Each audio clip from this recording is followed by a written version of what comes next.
A very good morning to you, watching the Channel M Breakfast Show, and it's Wednesday, the 25th of March. I'm Nikki Dean. I'm Byron Evans, and all this morning we've been talking about extreme diets. Our Michelle went on one for 2 weeks to lose 2 dress sizes, and we saw the trials and tribulations over the last few days. We've also been speaking to Charlie Waldock, who's probably the greatest ever slimmer that's ever graced the planet, losing 30 stone 3 years ago. He's now at a healthy 14. Certainly did. We've been asking you to get in touch. We've actually had an email in this morning from Anonymous, who says, not everyone who is overweight eats too much. Sometimes it's medical, which is a very good point, but I'd also like to argue the other point as well, because I think sometimes people who are naturally slim get a really raw deal, and, you know, it's often not because they don't eat or they're not unhealthy. It's just your body makeup, isn't it? We have to remember that we're all very different. Absolutely. If you'd like to join in the conversation, please don't hesitate. breakfast@channelm.co.uk, or you can text us, 88821, start the message with show.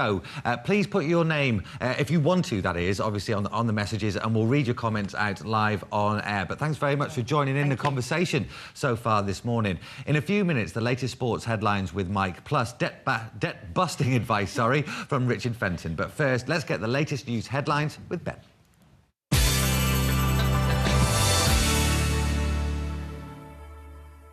Good morning. Some breaking news reaching us in the last few minutes. The Edinburgh home of Sir Fred Goodwin, the former boss of the Royal Bank of Scotland, was attacked overnight. We believe windows were smashed and a car was vandalised, but details are still sketchy at the moment. The former chief executive of RBS caused a row by taking a £700,000 a year pension, despite being blamed for the banking group's troubles. We'll bring you more on that in our lunchtime news at noon today. The grieving parents of a teenage girl who died suddenly say they were shocked to get a letter sent from her school demanding she improves her attendance. The letter from Macclesfield High School threatened to ban 15-year-old Megan Gillan from the end-of-year prom. Megan had been found dead in her bedroom on January the 19th. Head teacher Jed Ward has apologised and blamed the letter going out on a software error. Detectives will continue to question 2 men today over the death of an off-road cyclist in Salford. Police made the arrest yesterday after recovering a car thought to have been involved in the accident in which 18-year-old Adam Jarmer died. After hitting Adam on Phoebe Street in Ordsalt, the car failed to stop. At the time, it was being pursued by a patrol car under suspicion of being involved in a previous incident. The police officer has now been suspended from driving duties as part of a routine procedure. A public inquiry into a controversial multi-million-pound bypass will be scrapped after the Highways Agency withdrew its backing. The decision comes after the regional planning body, 4NW, decided last month that the Mottram Tintwistle bypass was not a priority and shelved the scheme for 7 years. The number of children having school dinners could drop dramatically because of government rules requiring healthier meals to be introduced. The warning comes from school caterers who say the new rules are too strict. A survey by the Local Authority Caterers Association found that 1 in 5 secondary schools won't meet the September deadline for raising nutritional standards, while half will only partly meet it. The changes were made law for primary schools last year, who managed it without any major problems. The Home Office is defending plans to require social networking sites to keep details of movements made by their users. Information about who you communicate with could be stored as well. This follows proposals to record details of every phone call, email and internet visit on a central UK database under European laws.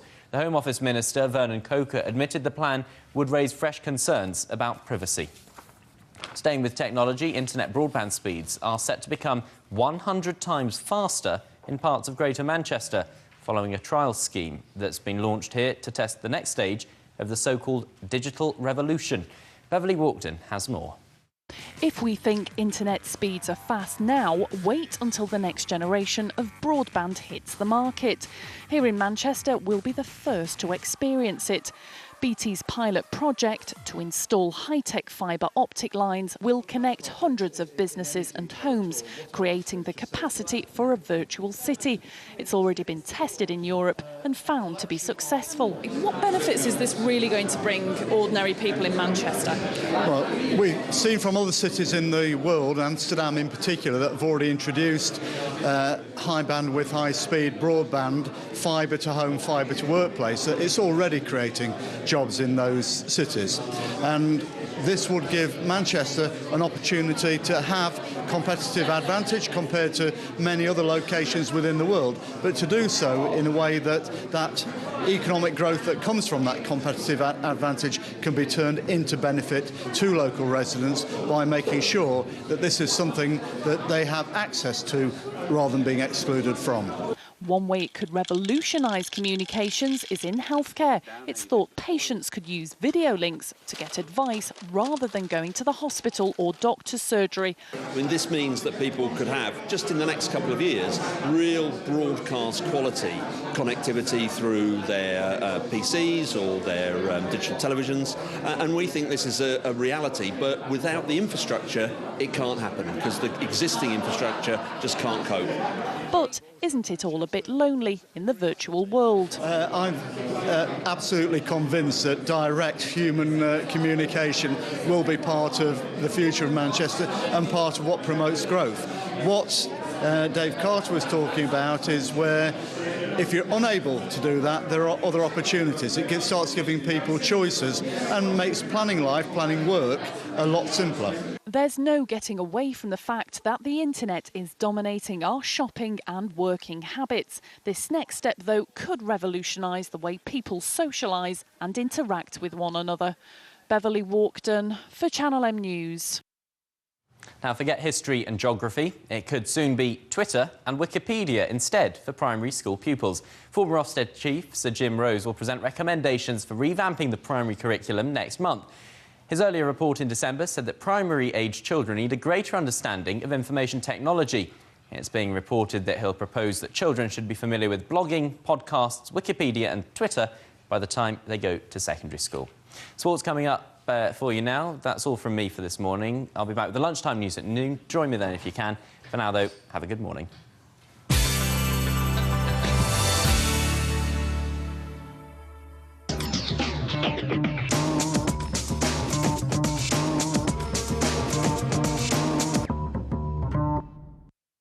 Speculation to get through, so let's dive on in and start off with news from the JJB. Yeah, Paul Sharner, the defender there, has said should Wigan fail to qualify for Europe at the end of the season, he will leave to further his career. A little bit harsh. Wigan have done better than everybody expected this season, so perhaps he should keep his mouth closed and stay for another season and make them a better team. Meanwhile, owner Dave Whelan looks like he's turned down a £1 million shirt sponsorship deal with a Norwegian TV company in order to publicise a new business venture he's undertaking. Now, we've got a press conference with Dave Whelan this morning, so we'll have news on that tomorrow. But that looks like a new deal for Wigan. And Portsmouth, I know you're looking, you've got a bit of spare cash in your pocket.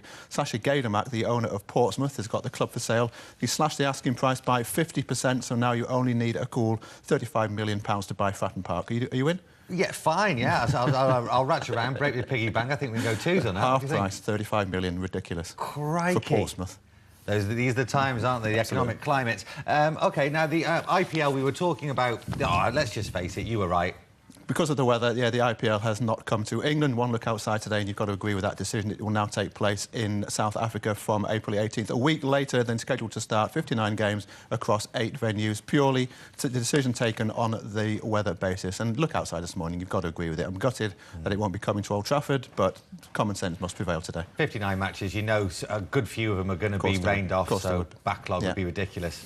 OK, well, let's talk about a man who could do with 3 points, and that is Joe Royle. Not the dream start back at the Not the dream start. Let's take a quick look at how Oldham got on last night in Joe Royle's second game in charge. Played Cheltenham, the bottom club in League One. It could only manage a 1-1 draw. Rescued by Danny Whittaker's goal 4 minutes into stoppage time. The draw does neither side any good. Oldham remained 5 points outside the playoff zone. Cheltenham 11 points away from safety. What we can safely there say, Byron, Cheltenham will be relegated. Oldham will remain in League One for another season, I'm afraid. Ah, well, Bury may not be in League One for another season. They may get a promotion place. Bury may get a promotion place. They had another game last night. Let's take a quick look how they got on. Drew away at Rotherham. We did predict a draw yesterday, Byron. As we said, Rotherham had only conceded 14 in 17 league games at home. Again, a last-minute equaliser. This time, Effie Soji. Bury remain in 5th, looking good for playoffs. Rotherham in 15th. Their season effectively over. Nothing left to play for them. Well, also looking good for the playoffs is Rochdale, who played tonight. Rochdale played tonight against Chesterfield. A win would actually put them second, 3 points behind leaders Brentford. Let's take a quick look, if we can, at the early team news. news from Rochdale. And, yeah, there you go. Drew Talbot, Peter Till and Aaron Downs all missing for the home side. For Rochdale, Will Buckley, Adam Rundle and Rory McArdle all fit. As we say, a win will almost certainly cement Dale's place, at least in the end-of-season playoff. So good news for Dale, and we predict a narrow 2-1 win. Narrow 2-1 win. Absolutely. OK, we'll take that. OK, back page of this morning's Manchester Evening News, dominated by Ricky Hatton. Ricky Hatton, yeah. I don't know if Ricky's getting running away with himself a little bit. He's virtually just signed a deal to fight Floyd Mayweather Jr. again. That's next summer at Wembley. But before then, he's got to fight Manny Pacquiao. And I think he's maybe stretching himself a little bit too good. I've seen him looking better, as you'll see from this quick interview we did with him, where he was at pains to point out the hitman is far from finished. If I beat Manny Pacquiao, which I'm very confident I will do, you can't get any higher than be the #1 pound-for-pound fight in the world. So there's not too many more things I want to achieve after that. I think Juan Manuel Marquez, who's #2 in the pound-for-pound rankings, he wants to move up again. So I'd like to think if I can beat Pacquiao, beat Marquez, I think the only one thing I would like to do is try and put the record straight against Floyd, and I think in doing that I'd hang him up then, because retired really, pretty satisfied, I think. Well, let's stick with the Hatton family, because Matthew is also fighting not under the glamorous lights of Vegas, but under the home of boxing in Britain. Absolutely. The World Centre of Boxing in Altrincham Leisure Centre on a Saturday. He fights Ted Barmy, an IBO welterweight elimination contest. He's my favourite Hatton. Matthew is ready. Been waiting a long time for a big opportunity like this. It's been quite a slow-burning, frustrating career, but this is me big chance on Saturday, and I intend on taking it with both hands. Been in training camp about 10 weeks now, so it can't come around quick enough. I think if you've put the preparation in, you look forward to the night. So I'm certainly looking forward to Saturday. Now it's that time of the show where we get you some financial advice with our very own debt buster, Richard Fenton.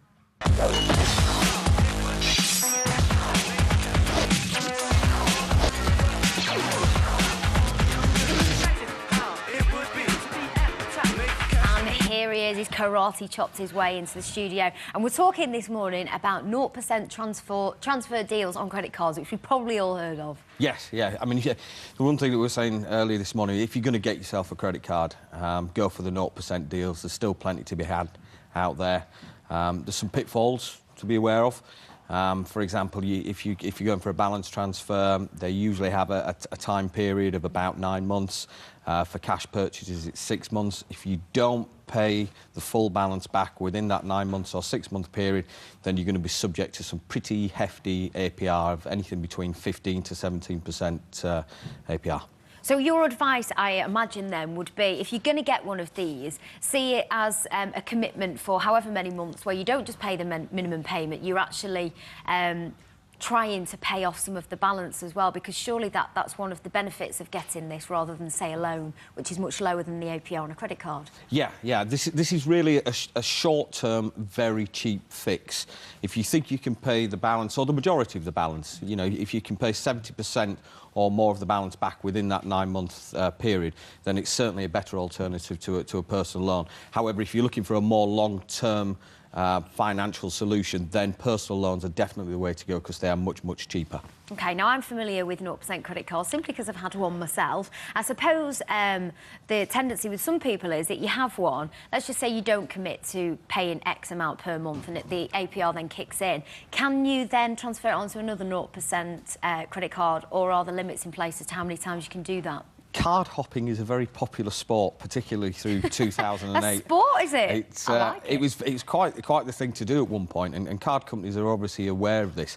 And the thing to bear in mind is that any kind of credit application, including your credit cards, 0% or not, they're going to see how many commitments you've currently got, who those are with, and how many you're applying for.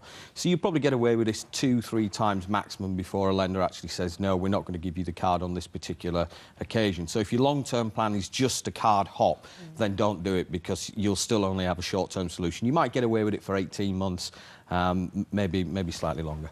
OK, so I suppose think about these long and hard, as with any sort of financial thing that you sign up to, because essentially it could affect your credit rating later down the line, perhaps if you're applying for a mortgage and various other things. Absolutely. And, of course, another thing to point out is that when you actually apply for the 0%, sounds wonderful, but there is a charge that you incur, isn't there, for transferring your balance? There's a handling fee, rather. Anything between 3 and 5% of the balance that you're transferring onto the new card.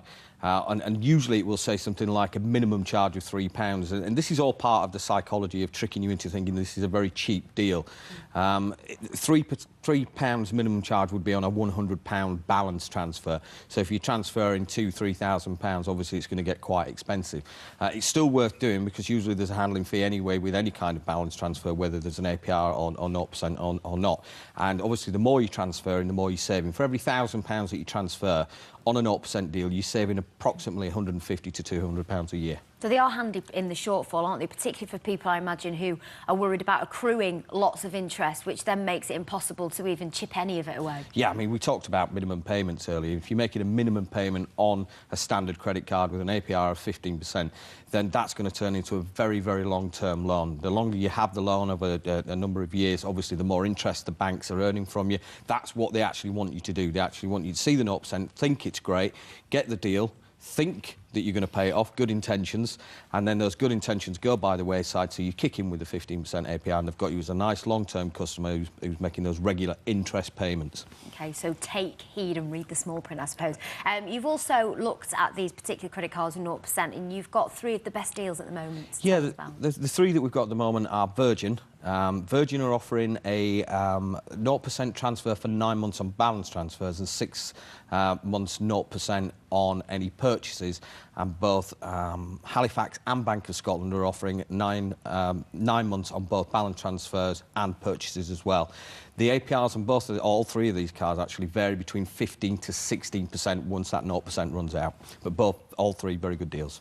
Excellent, some great advice there. And of course, if you're thinking of doing this at home, you can be a little bit bamboozled with all this information out there, so do take some financial advice. Time now for a quick break. Coming next, makeup trends hot off the catwalk. We'll see you soon.